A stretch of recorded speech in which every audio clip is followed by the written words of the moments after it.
Live from the shed.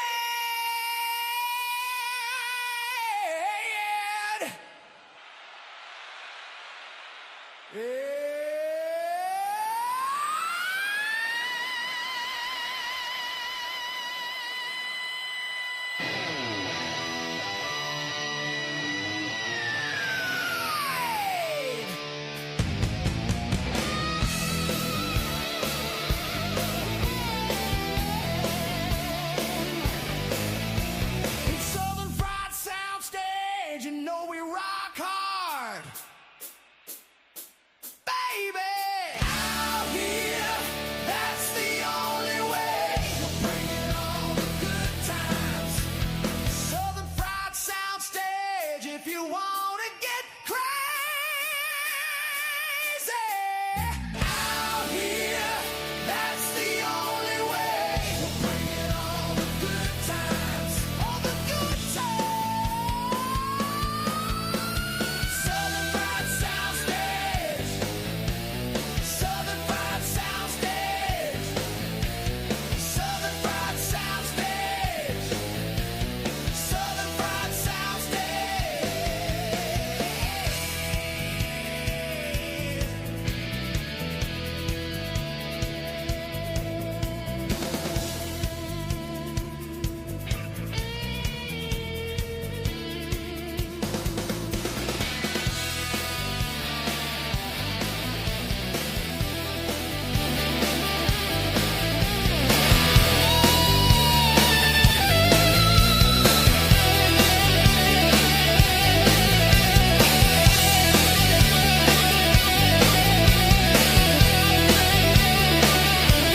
Southern Fried Soundstage. Southern Fried Soundstage. Southern Fried Soundstage. Southern Fried Soundstage.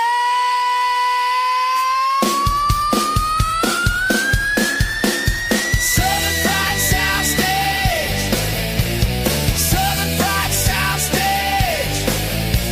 Southern Fried Soundstage. Southern Fried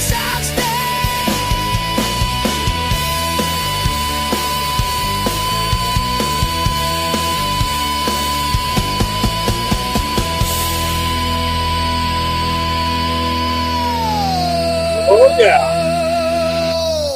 Soundstage. Welcome to Southern Fried Soundstage or Southern Nation Soundstage. We're different ways on different platforms, but we're glad to be here. Kind of redoing some of the backgrounds and things as well. I'm Dave, the Cornbread Man. We've been a little over a week. Lots going on in our life, but a little bit over a week since the last show. We don't like that. I was hoping to have someone join me tonight, but I don't think they were. I don't think they were feeling like it. Anyway, love to talk music. A lifetime of listening and going, and I only played a little bit. I never was a great player or anything like that, but love music. And we kind of started out going through some bands, and didn't want to bog down too much. And you can get in those things and stay in them for a while. So we kind of switched it up a little bit. But I've always shown the 3 albums from my vault. They are from my vault. And then we'll talk about a year in music. And then we're continuing our discussion about Fleetwood Mac. Big fan. Big fan. I've really been enjoying, by the way, the Lindsey Buckingham videos that he's doing. I don't know if you've seen these. Follow his social media. He's an amazing player. What a picker. I mean, the guy's a genius. But he's been doing these videos where they show him young people picking one of his more difficult songs.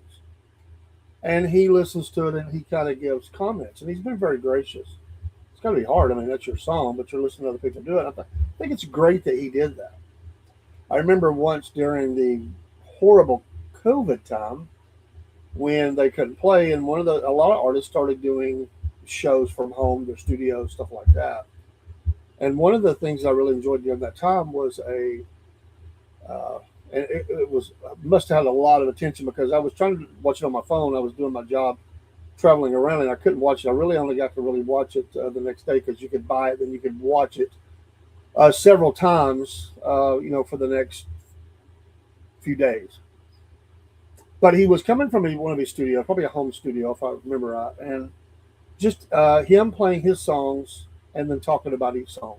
I will pay every day and twice on Sunday to hear artists do that. I love to hear the background of a song and talk about difficulties they had in writing it or playing it or what it's about, what it means to them.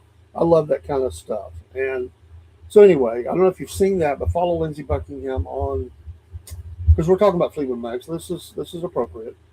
And a lot of people are just huge Lindsey Buckingham fans. Of course, Fleetwood Mac in a greater sense.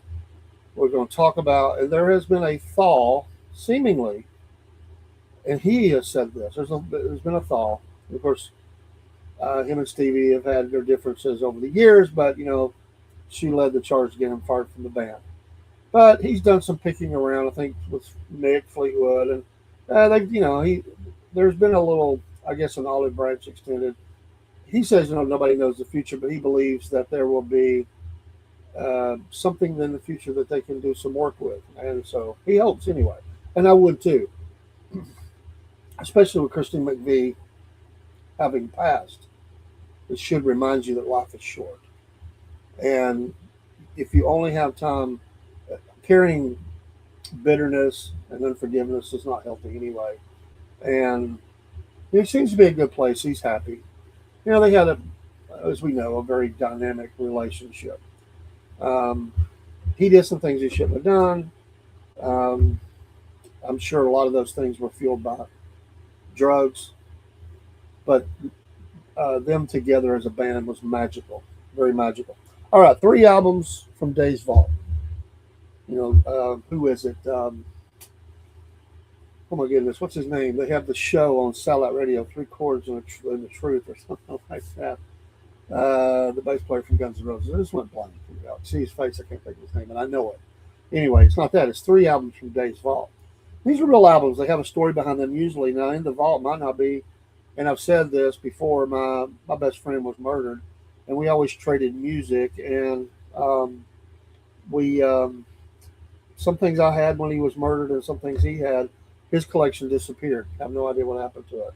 I was thankful I held on to some that were very, very special to me. This album was a monster. I showed you a few weeks ago, about 3 weeks ago, an album by ZZ Top that really introduced me to ZZ Top. And we used to wear, and we're talking about albums, these are real albums. Of course, I had CDs, 8 tracks, cassettes, digital down. I've done all that. But the specialness is the album.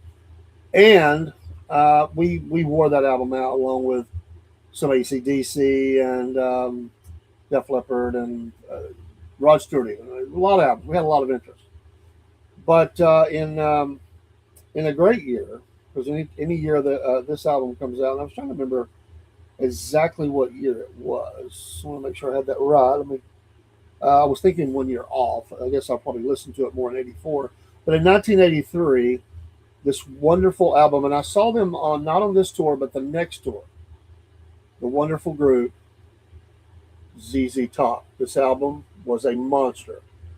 Many of the albums of that time frame, as we've mentioned before, were benefited greatly by video. This album certainly was. It came along at a great time. ZZ Top had that Texas boogie sound, and they just awesome albums. This album was a little more polished, a little more clean, but a great album. All these songs, think about them um, on the radio, the videos, they stand out to you. I mean, Give Me All Your Lovin', Got Me Under Pressure. Every one of these songs they're historical, they're magical. Sharp Dressed Man, I Need You Tonight, I Got the Six, Legs. What album starts off with side 2 with a song as big as Legs? Thug, TV Dinners. Actually, TV Dinners is one of my favorites on the albums, even above some of their songs. Dirty Dog, If I Could Only Flag Her Down, and Bad Girl.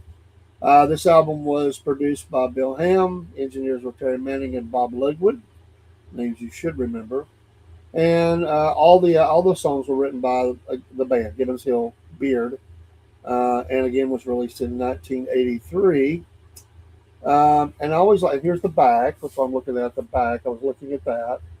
I don't remember what I paid for this. Sometimes the stickers are still on them. I do. I don't remember. And the insert. Oh yes, I'd forgotten that was on the insert. Sometimes you forget. There's nothing on the back of the insert, but we got the car. Classic. The album, which was played, it wasn't even put back in there properly. It looks pretty good. This would have received a lot of airplay, but we were good with our albums. We had a we you know all the turntables back at that time. They had the little rubber, shock absorbers and stuff to keep the needle from jumping. But we went beyond that. We did extra stuff. And if somebody come in and made one skip, we really got onto them. We took care of our records. And so you see that Warner Brothers there.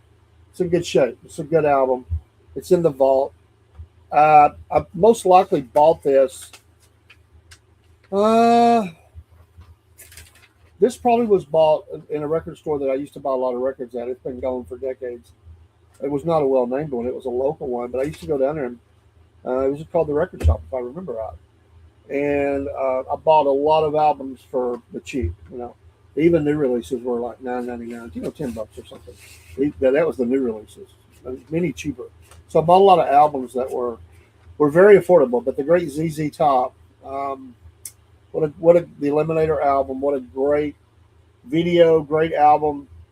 It has not lost anything over time, not one thing. Some albums they just seem old and dated. Songs, I mean, not this. ZZ Top, legendary. Dusty Hill, rest in peace. Another album from the vault, and this one is open. Some of my albums are not open. I bought some and I never opened them, and they're a little dusty. They've been put up. They're in the vault. They're a little dusty. Um, I listened to this band a lot. I bought everything that they put out for several years.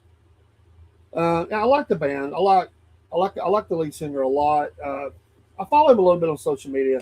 Sometimes he gets a little preachy, liberal wise, and I don't care for that.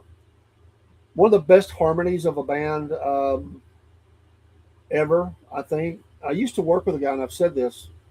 I used to work with a guy who had a lot of cassette tapes, and he had them in order. He could reach behind him because we had the boxes, had the double side, and he was the same way. He had all the music from this band, and he could reach back, and he was like OCD or something, but he had every album or CD, excuse me, cassette tape in a certain order. So he'd say, "What do you want to listen to today?"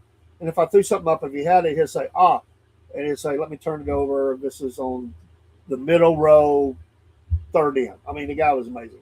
Had a great sound system in a convertible. He was a little bit older than me. Was in college, getting a business degree. We worked at a restaurant, and sometimes it's crazy. Here we were. I was so 17 at the time, 16, 17, and he was probably 19, 20. But we'd be doing bank drops at night, thousands of dollars into the bank, me and him, and we'd just go joyride. There was no drink or anything. Just we'd go make the drop. I was always nervous, going there. I mean, we wouldn't get out on Saturday night till like midnight or something, So we're doing a bank drop at like 12:30 or something like, make sure nobody's around, and we would just look out for each other. We'd ride around and listen to music. And this album was a classic, big seller, just like Eliminator, and it is, yes, Huey Lewis and the News 4. They don't get much bigger than this. And these songs stand the test of time, too.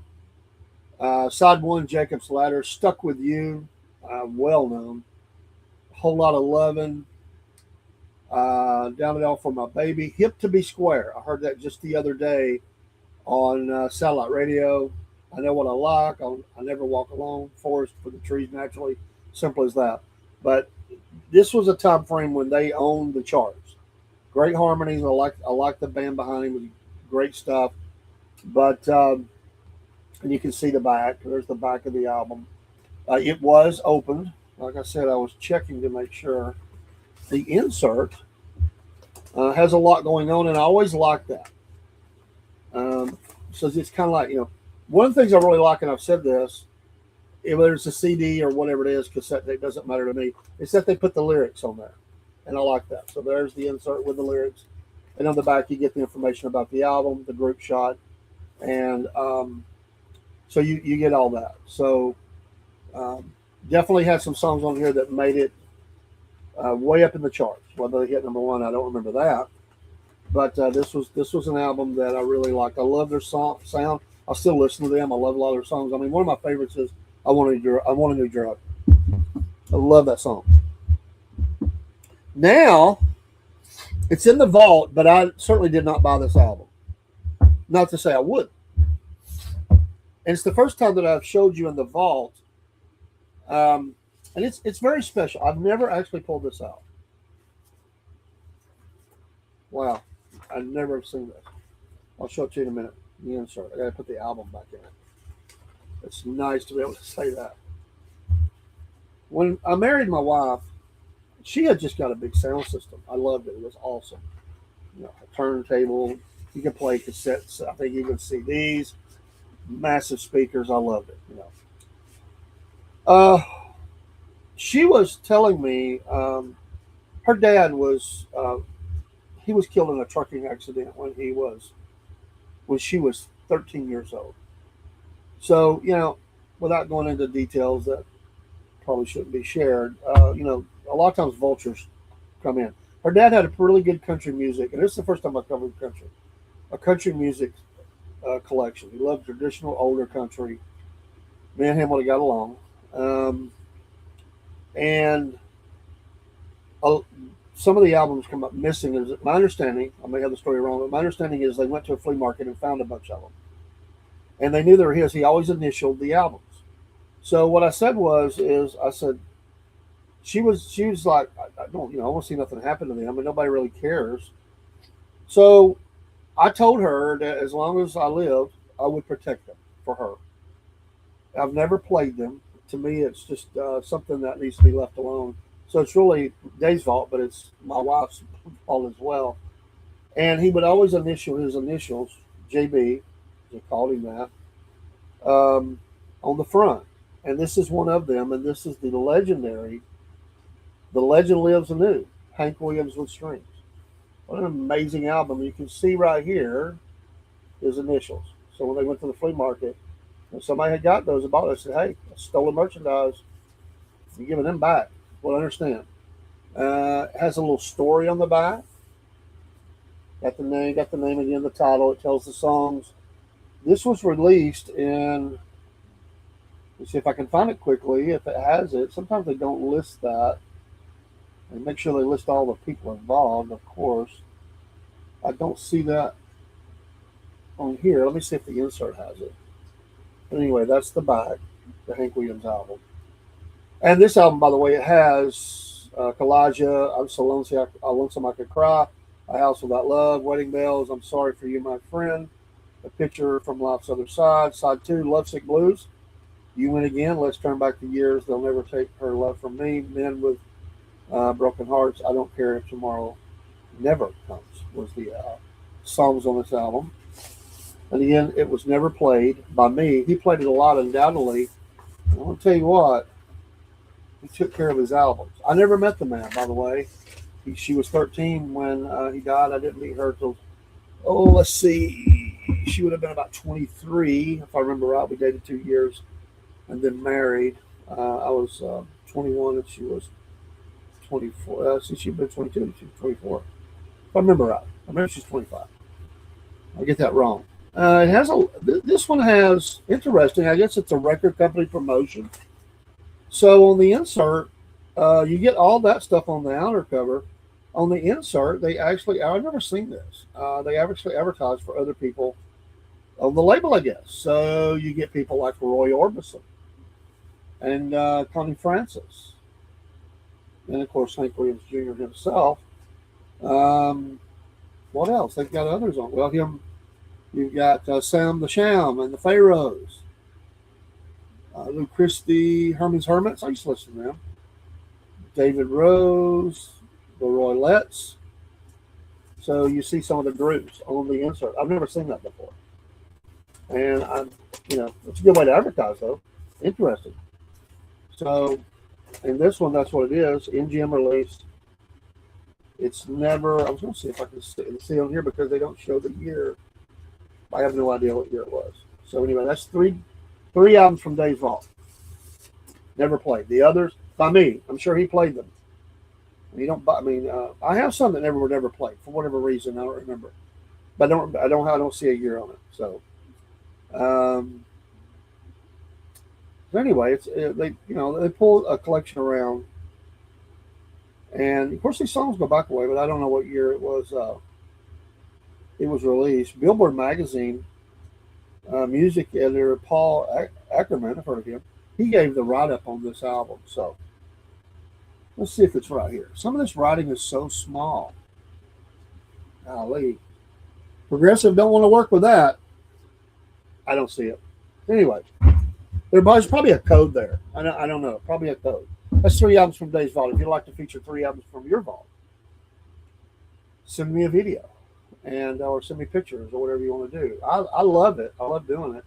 It's a lot of fun to look into the history of your music collection and things that kind of end up there that have been there for maybe a long time, and you just kind of forget that they're there. I guess I was pulling out stuff tonight. I never know what I'm going to pick, and I always just kind of I'll pull something out and I'm like, ooh. I mean, there were some I put back that I really wanted to bring. Um, Sometimes a second selection of a group that I really like. I was looking at one of those tonight. Another group I'd never covered on here from the vault, and the third one I don't know if I actually looked at the third. I'm almost certain I did. I looked at about 10 albums before I selected, so I don't remember what the others were, but because I really locked in on, I went by them because I wanted to cover one of these country albums. We've got Loretta Lynn. We've got a bunch. I don't remember how many we have, but whatever they were, I said, I'll take care of them for you. They're there if you ever want them. It's your dad's, and they just stay put up. You know, it means a lot to both of us, but it certainly means a lot to her. That was her dad because of what happened. We just kind of put that up. It's like a shrine. I don't mean it in a bad way, but it's like a little shrine to her dad. You know, so pretty cool. All right, we're going to look at tonight um, the best-selling albums or some of the music. We won't get to them all, but the year tonight we're going to look at is 1992.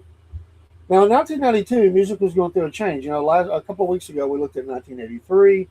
On the other end, in the decade previous, early on in that, we looked at 73. We've looked at different years. I think we've looked at 87, 83, 73, now 92. Started going 91, went to 92. Uh, I love the 80s. I didn't like all the music, but I love the 80s. A lot of great albums, big hair, big music, melodic, rock, good power ballad. Some things out of the 70s that kind of started out the decade and they faded away. And then you had British New Wave. You had all these different things that were going on. Heavy metal was starting to come back into the scene by towards the end of the decade. It was just amazing. Just a reinvention of rock itself. When we get into the 90s, the early 90s, that wave was still going to a degree. It was starting to slow down, and you'll see some things introduced here. Really, to almost the middle of the decade, with I think, some really powerful stuff being released. After that, for me, it wasn't as great.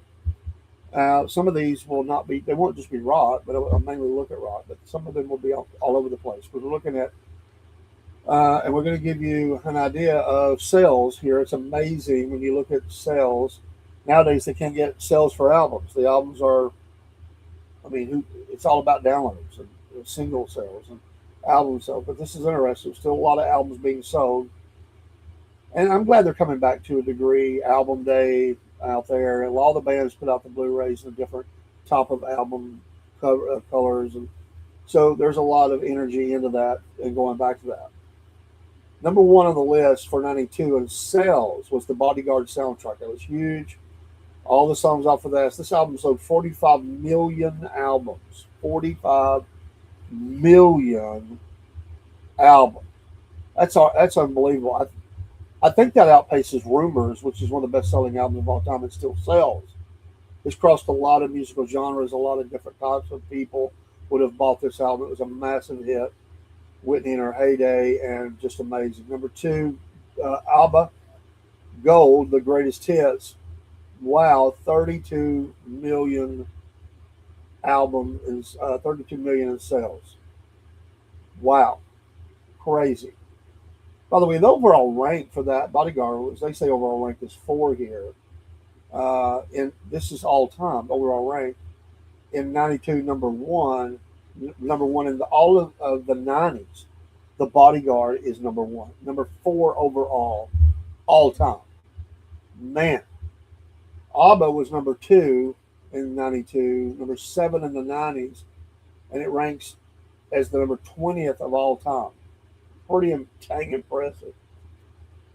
I don't think I bought this album, but I definitely listened to it. I still play a lot of it on the air. The Unplugged by Eric Clapton. That was 26 million in sales. Of course, number three in 92, 15 in the 90s, and 39th overall. Huge album. I love the sound. I love him in that. And there was, of course, a couple of selections that get played a lot. REM still just killing it right now. Automatic for the People, 18 million in sales, 36 in the 90s, 97 overall rank. REM from Georgia. Kenny G, 13.2 plus. Comes at number five in sales. Breathless. That was a big album. Huge. The music was being played everywhere. Garth Brooks, The Chase, 10.5 million. Ranked 241 overall, all time, 98 in the 90s. Number six. Massive hits. Garth Brooks. Billy Ray Cyrus. He wasn't just a one song gimmick. He sold a lot of albums, and he's still out there, I guess, making some money. Some Gave All, 10.4 million in sales. That ranks 245 overall, 100 even for the 90s. Now, an introduction of, I don't remember how long they've been out at this point, but you started seeing some new bands, the so called grunge. And I don't really even know what grunge is, and people just label it that. Some music I really liked from that time frame, some I did not. Even though there was a lot of crazy drugs going in, there was a lot of strange images. The videos got really weird for me, but some of the music was definitely really good. Stone Temple Pilots, STP, great core album, 8.3 million. That's number 340 overall, all time. Massive album. It did good all over the world. I just wanted to look up and see here just for a second if they show me. Um, let's see if I can look at that. They want me to accept something. I'm not going to do that. But I wanted to look up a little deeper on that. We'll go back to it. But Stone Temple Pilots, big album, huge. Then Mariah Carey, the MTV Unplugged. This was the decade of the Unplugged for MTV. Well, they still actually did some music, 7 million in sales, big album. ZZ Top hit, sold 6.5. They even in the 90s they were still really concerts were big, sales were big, did really good. They're still out there doing it, but obviously they're aged now, and they play smaller venues. Arena rock for them is over unless they're playing with a lot of bands. But hey, these guys they've aged and they've been around for a long, long time. Alan Jackson, a lot about living and a little about love, 6.3 for that album from Alan Jackson. A lot of country here. George Strait was still kicking it, 6.1 million pure country soundtrack. Another movie soundtrack there. I remember the movie. Four Non Blondes was not a fan. Not knocking them, just never was a fan. But they sold 6 million even so far. Bigger, better, faster, more. Number 14, band that I really like. I actually talked about this when I did the Def Leppard series, was Adrenalize. Now remember, this is 92. Steve Clark died in 91. This album probably did not get the full credit that it deserved. Some say it was rushed. Some say they could have done better. I bought the album on midnight sale. It was a really hard album in a lot of ways because we were mourning Steve Clark so much. This album has still sold 6 million overall. I think 3 million in that time frame, but overall it has rose to 6 million. Of course, Let's Get Rocked was on this album. The song White Lightning to Steve Clark. All these songs were played by Phil Collins. He tried to think how Steve would have played the parts. He was pushing to be a solo guitarist in the band. They said no. In 92 as well, Vivian Campbell's announced as the second guitarist. He's still with them. He's been with the band longer than Steve. He's doubled the time I think Steve was ever in the band. He's a great member. Went through his own personal battle. Seems like that's a problem for Leopard with the cancer, but he's survived. He's done great. And of course, they did the Queen, um, you know, what would they call that? But anyway, that was Vivian's coming out party. And they played three songs, two by them, and they played Queen song. And members of Queen were on the stage with them. It's a massive, massive concert. It's a good album. I was listening the other day. Leopard has been doing a residency. They just finished it up. I think they're going to South America or something now. But it did a residency in Vegas, and it was great. I got to see part of the show. I got to go back and look at the rest of it. But they actually, for the first time, I think, maybe since that day, and I don't even know if they played it then, but maybe they did. They've been going back and playing a lot of deep cuts, stuff they haven't played in maybe forever, like Coming at You Live from the Pyromania album. They played this song, and of course they've always included Steve in the concerts. They still sell T-shirts and stuff with him on it, but he's always on the video boards. They always honor him. They played the song, and it hit them very hard. And it was said that it hit Joe really hard. He's trying to sing this song. It's a haunting song. It really is. But they said as he went off stage, I will never sing that song ever again. He couldn't. It just hit him too hard. And that's amazing. 92 to 2026, and that's how much they missed their buddy. And I thought that was pretty powerful. Roxette comes in at number 15, also 6 million. AC/DC Live, 5.9 million in the year 1992. Michael Bolton, I was never a big fan, but he sold a lot of records. 5.6. Bon Jovi's Keep the Faith still stands the test of time. That song I hear all the time. I like this song, but the album Keep the Faith, 5.5 plus in sales. Their overall rank for all time, 666. Somebody has to have the spot, I guess. Dr. Dre, The Chronic, number 19 for that year. Rage Against the Machine, 5.3. Sade. I like some of Sade's. Love Deluxe, 5.3.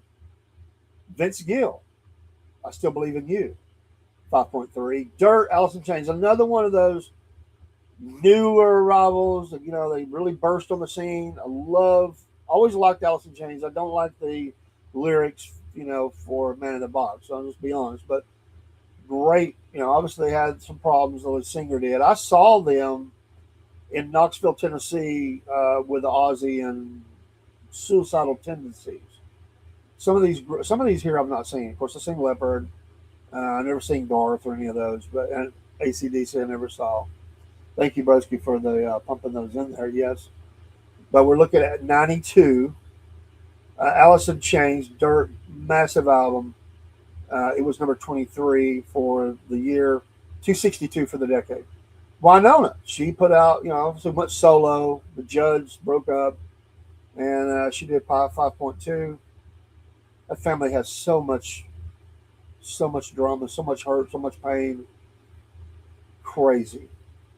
But the Judge were magic together. She has an amazing talent. She struggled with her weight and addictions and many things. It's just honestly screwed up family. I mean, God bless them, but it's very hard. Her and her sister are not close. It's a weird dynamic. Of course, the mom died horribly. Depression and all the things she was going through. Gloria Estefan, Greatest Hits, made the charts 25th. Arrested Development, 3 years, 5 months, and 2 days in the life of. Sold 4.7 million thus far. Lionel Richie back in the front, huge 80s and 90s. Let's see, Blind Melon clocks in here. Chris Cross from Atlanta, totally crossed out, 4.3 million. Mary Chapin Carpenter, I was not really a fan. Come on. Madonna Erotica came out. She still sold 4.1 million on that album. TLC checks in. Another band that went through some tragedy. The Gin Blossoms. Was not a huge fan. It's okay. Not a big fan. 4 million, a little over 4 million. Annie Lennox, Diva. Remember that album? I may have bought that on a cassette tape. Never had the album. John Cicada, basically, and the John Cicada album. The Aladdin soundtrack, almost 3.7 million sold. They keep pumping out Jimi Hendrix albums, but they made 3.6 million in sales on the Ultimate Experience in 1992. Who else? Bruce Springsteen, Human Touch, 3.5 million. Queen, Classic Queen. I did have this album. Almost certain I have it on album. I don't know if I still have it, but I had it on album, and I may have had it on cassette tape as well. The Classic Queen, 3.5 million. One of them was me. Mary J. Blige, Elton John, The One. Not a big album for me. I don't even remember buying it. I like the song. He still sold 3.4.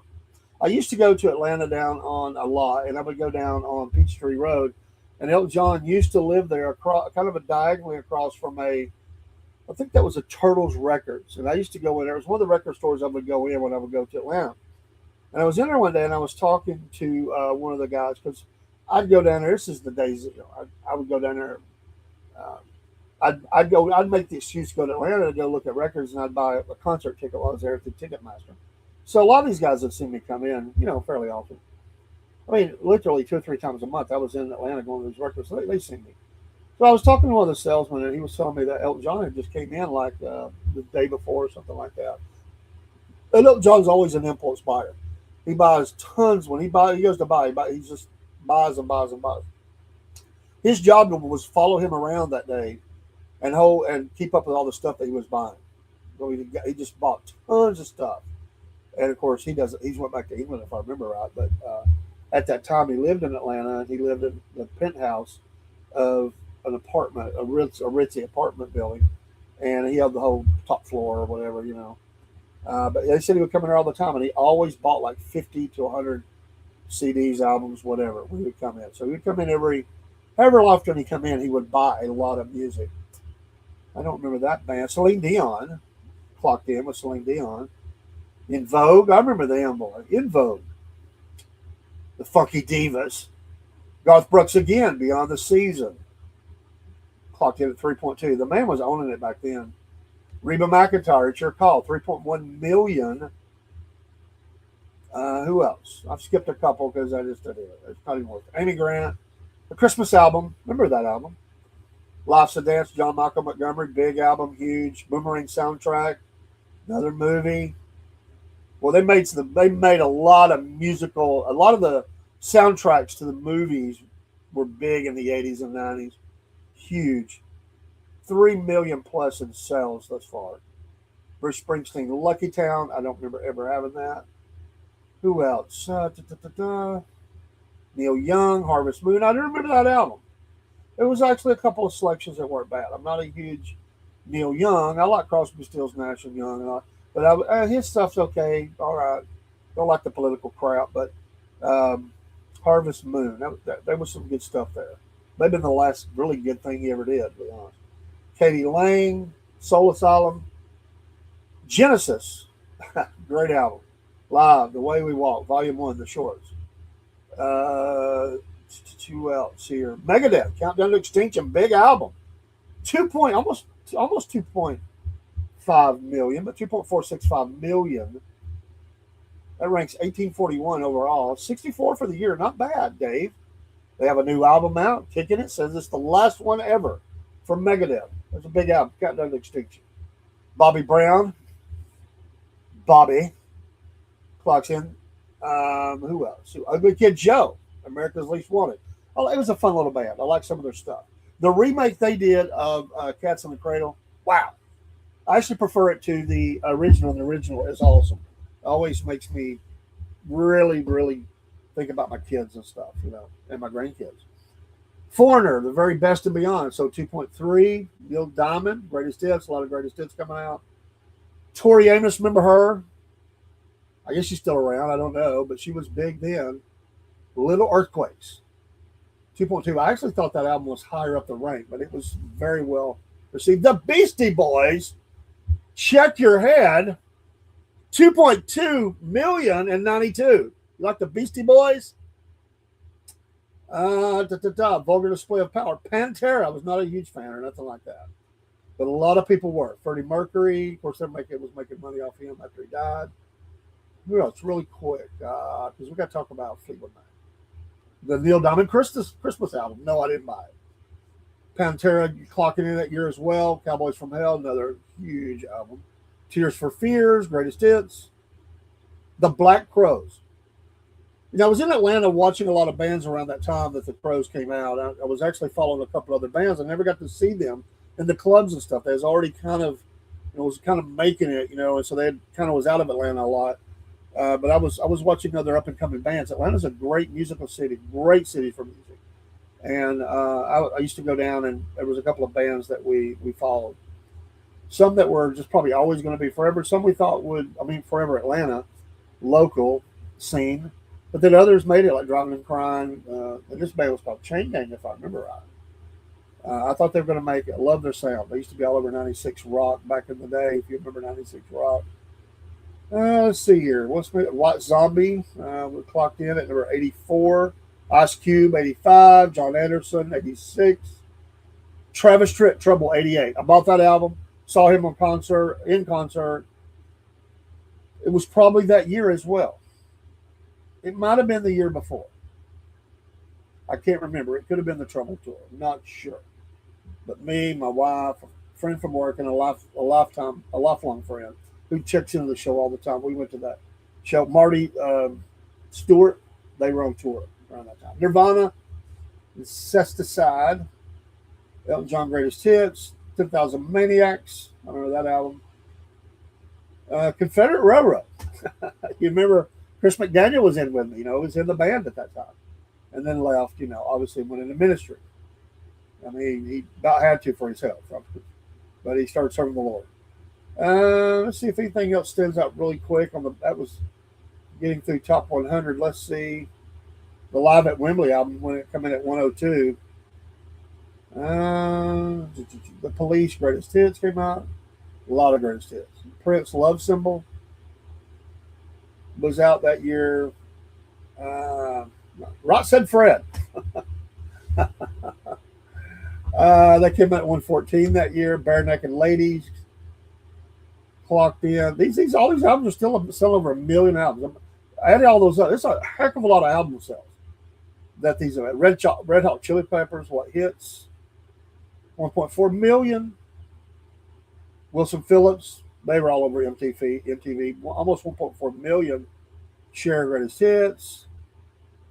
AC/DC Live Collector's Edition.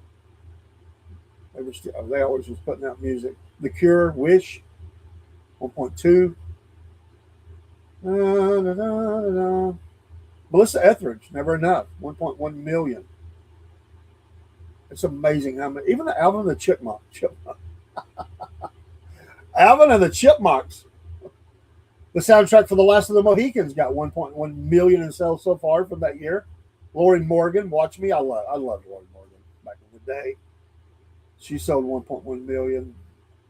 Mark Chestnut, Long Nights and Short Stories, 1.1. Nine Inch Nails, Broken, same. Wah, wah, wah. Tanya Tucker, Can't Run From Yourself. She sold 1.1 million on that. Trisha Yearwood, Futurely Be Married to Garth, 1.1. Weird Al Yankovic, Off the Deep End. I remember that. As he's recreating their Nirvana look. Yanni, 1.1 million. Amazing. I've skipped a few. I never knew they sold that much. The Sister Act soundtrack, just a little over 1 million. Harry Connick Jr. that year did well. Aaron Tippin, 1 million. Alabama, American Pride, 1 million. Clint Black, The Hard Way, Colin Ray, all these country albums still sold 1 million. George Thorogood and the Destroyers, Pam Tillis. Mo Money soundtrack sold 1 million that year. Faith No More, Angel Dust, just barely over 1 million, but they made it. Who's going to be the last one here? DC Talk, big Christian group, Free at Last, 1 million. George Strait, Holding On, 1 million. Indigo Girls, 1 million. Jackal, love them, 1 million. Jimmy Buffett, 1 million. Lee Greenwood sold 1 million that year, or has over the course of time. Michael W. Smith, 1 million. R. Kelly, 1 million. Randy Travis, 1 million. There's a lot of albums that have made that, the platinum mark. Ricky Van Shelton, Sir Mix-a-Lot, Mac Daddy, T-Bowling, 1 million. Uh, let's see here. Dropping off a little bit, but they're still selling 1 million. Now, the last one, I have no idea who they are. Sounds Japanese. And then the rest start falling under the 1 million. That's pretty amazing though if you look at that year. An album I bought at 199, 800,000 was Three Sides to Every Story, Extreme. Great album. Great album. Nuno, man, love listening to that guy play. Extreme's a good band. Very good band for my money. Ba-bum. Thanks for y'all listening in, dropping in tonight. All right, let's continue our Fleetwood Mac discussion. We kind of were dancing around that time right as Lindsey and Stevie were joining the band, and they put out an album, and then they just ripped the rails off of everything. Continue to this day. Of course, there was the fake band. We mentioned that briefly last time. While the band is touring Africa, listening to drum beats or something from tribal groups, they were the record company, the sleazy, low down, dirty dog record company, put out this fake band called Fleetwood Mac. Cost Mick Fleetwood a lot of money, but he got it all back. They returned in '74. That was all before the big edition of Buckingham Nicks. And that album, Buckingham Nicks, has had a resurgence. They reissued Buckingham Nicks. It's a great album. It really shows the early days of what they were doing songwriting wise. And it makes you wonder what they would have done just on their own if they'd never joined Fleetwood Mac. With their star trajectory, would they stay together longer? Would they? Who knows? They were definitely a coming band at that time. Would they have been as big as Fleetwood together? Probably not. And to bring in all those things together,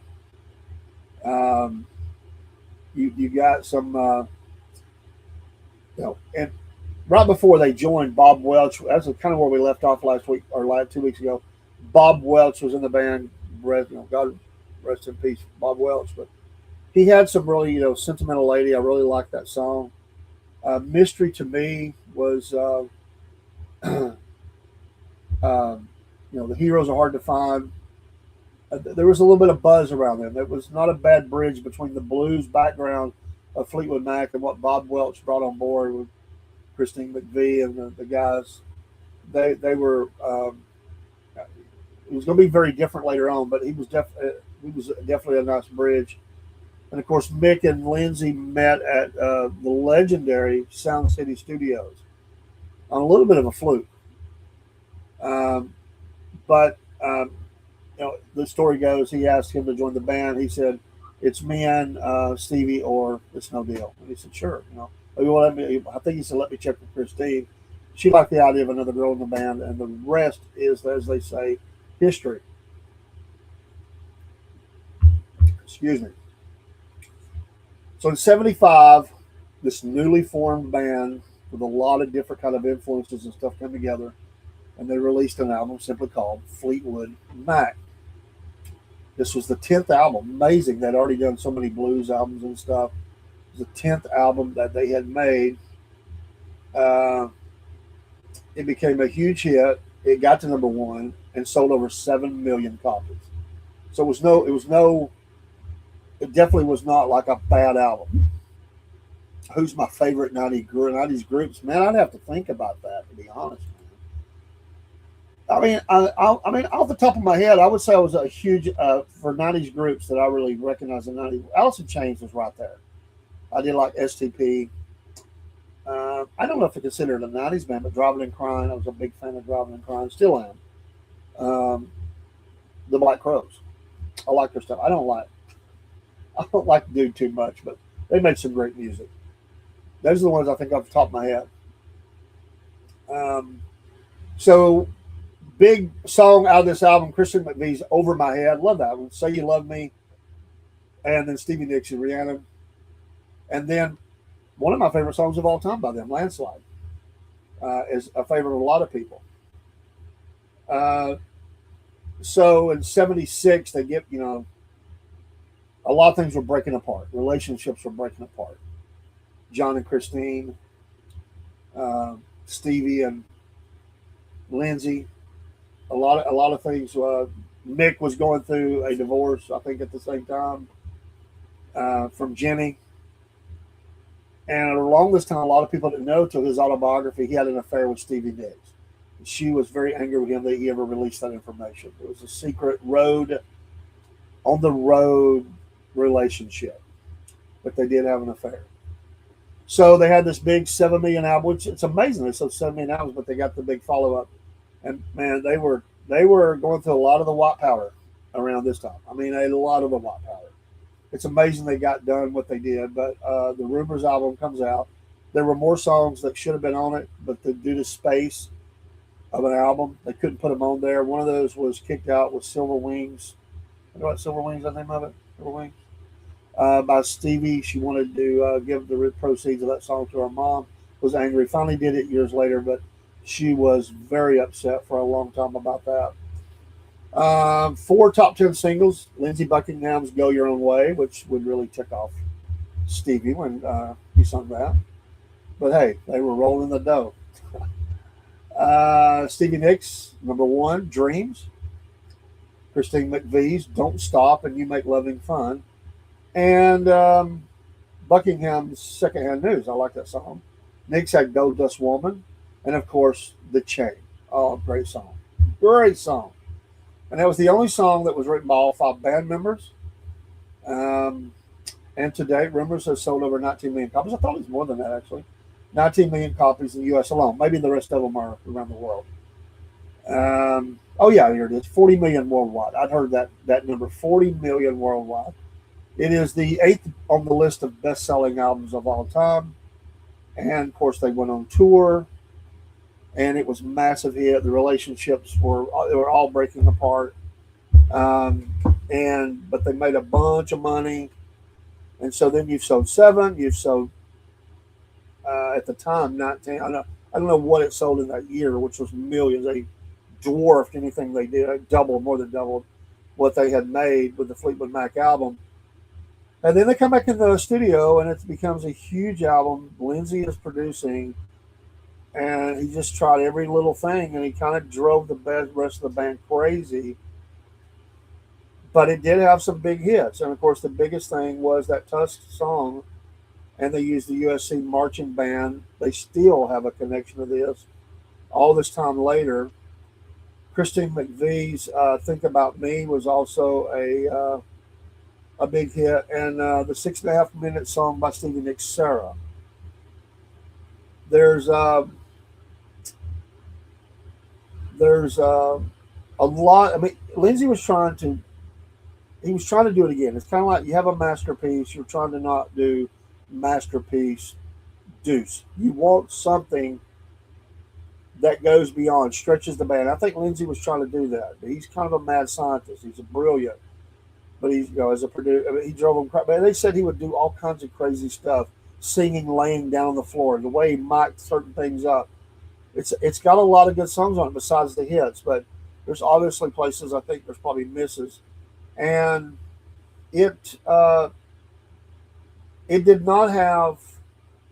It's still a huge selling album, 4 million copies. And it's tough to have an album that sells 4 million copies and be considered a failure. But in many people's eyes, it was. But how do you live up to Rumors? I mean, he did off that wave of Rumors, but that's a good album, double album in its own. Uh, it did have some hits, uh, and I do like the album. Is it as good as Rumors? No, but it should not be rated against or graded to Rumors. It was one of the best albums. I mean, it was a great one of their best albums. And anyway, 4 million copies, and they just, it was not a commercial success in that way. Is that not much off the album was played on the radio except for those hits, and this led to Lindsay leaving, and was he didn't come back for a while, and then he came back. I think it was Tango in the Night when he came back. They recorded that, So, what an amazing time. They were 11 months on tour to promote Touch, which is a long time. They made a lot of money. Obviously, they run around the world. Some of the countries: U.S., Australia, New Zealand, Japan, France, Belgium, Germany, the Netherlands, and Britain. Uh, but you know, they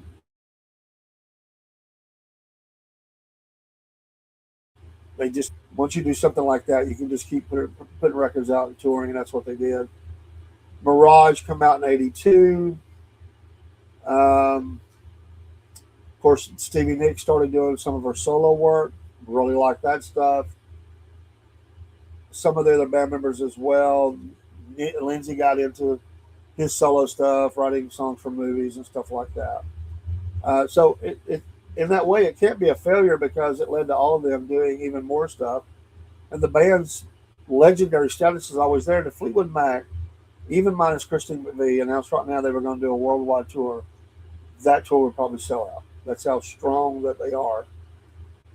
But they went through their hard times, and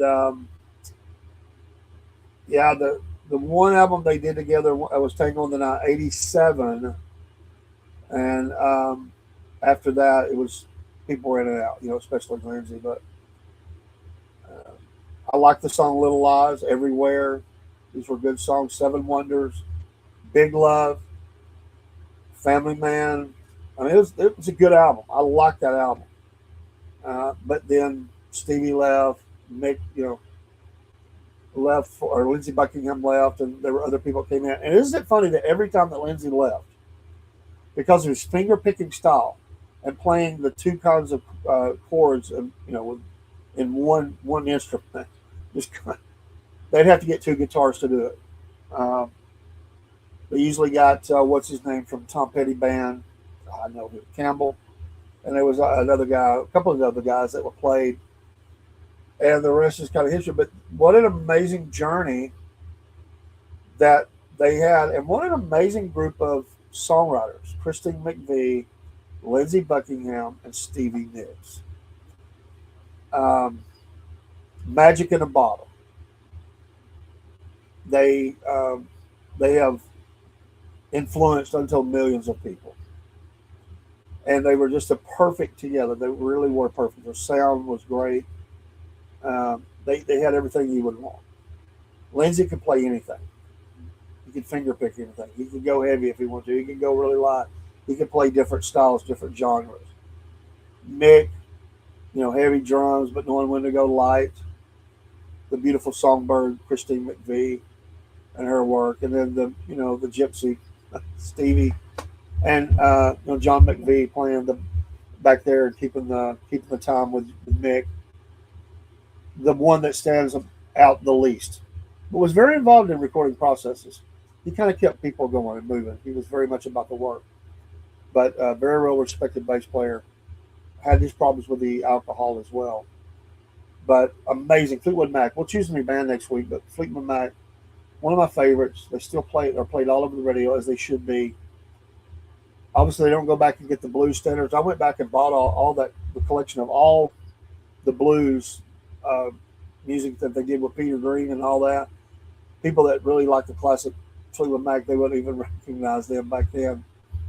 The Buckingham Nicks reissue, we everybody should buy that, support it. It showed the talent that they already had, and they were on their way up. Mick was very smart to bring them in, both of them. Almost sight unseen. He heard some stuff he played. He invited him in. He needed a new guitar player, and he said, "Sure, we'll take Stevie as long as Christine's okay with it." And the rest, as they say, is history. And they are loved all over the world. You know, there's a lot of drama still. I mean, and I don't know what was going on that that when they're on stage and they said Lindsay tried to trip Stevie and all that, and um, that Christine got so mad at him. But you get over stuff. Christine and Lindsay made a nice album together before she died and before he was fired from the band, and it was a really good album. I liked the selections on there, and it was nice of them to be able to work together. And after he was fired, because this kind of sort of all happened around that time, And she was the one member who said no, I don't want him fired. She was outvoted 3-1, and she felt bad about that, but she got to work with him, and they always had a good relationship. They always had a good relationship. I think after a few years, I mean, Mick and um, Lindsay worked together.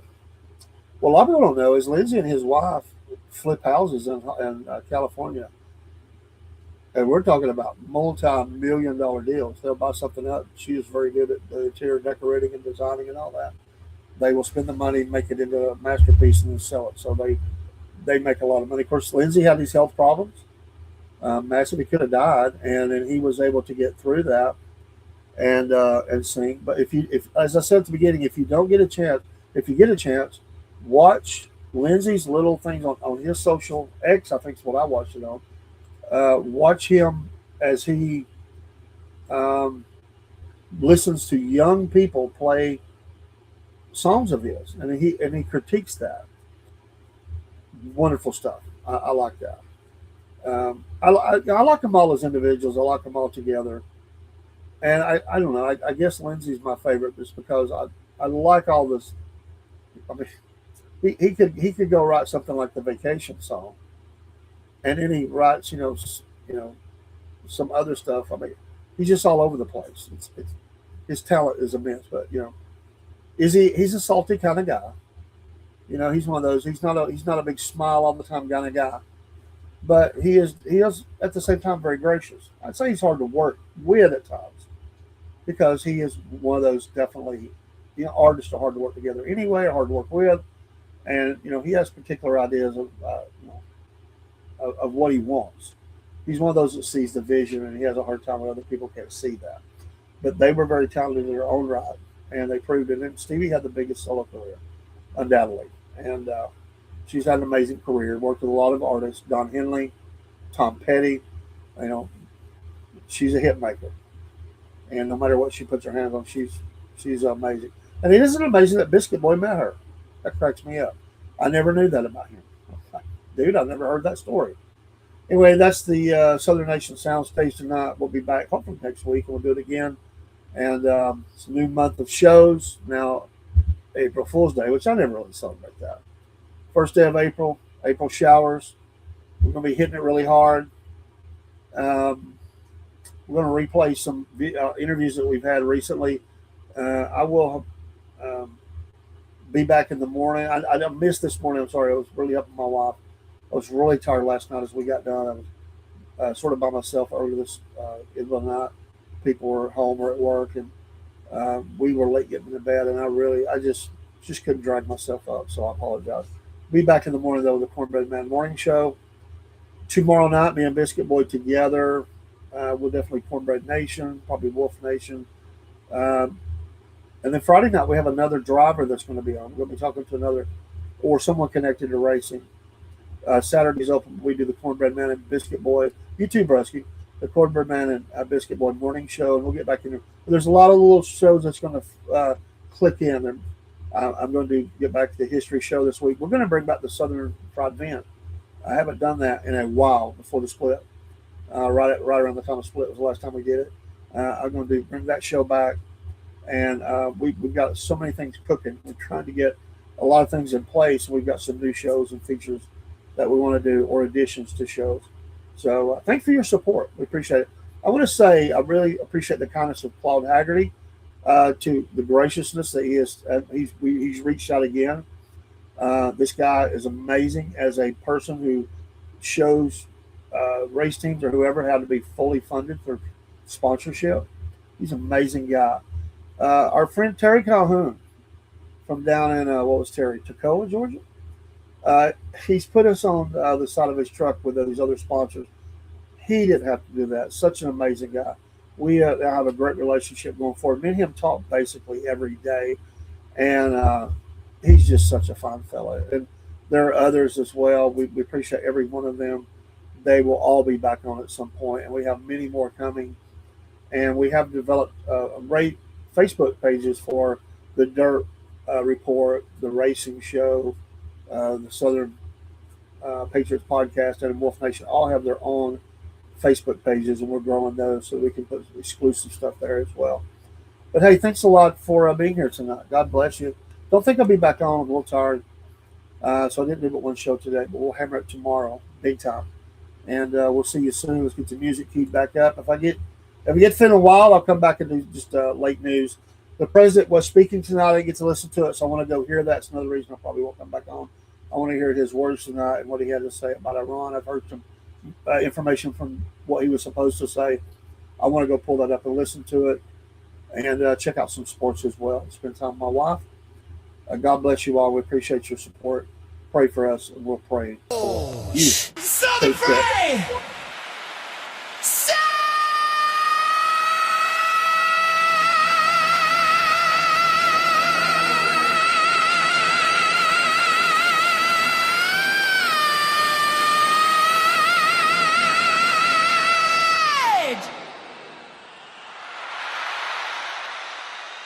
Live from the shed!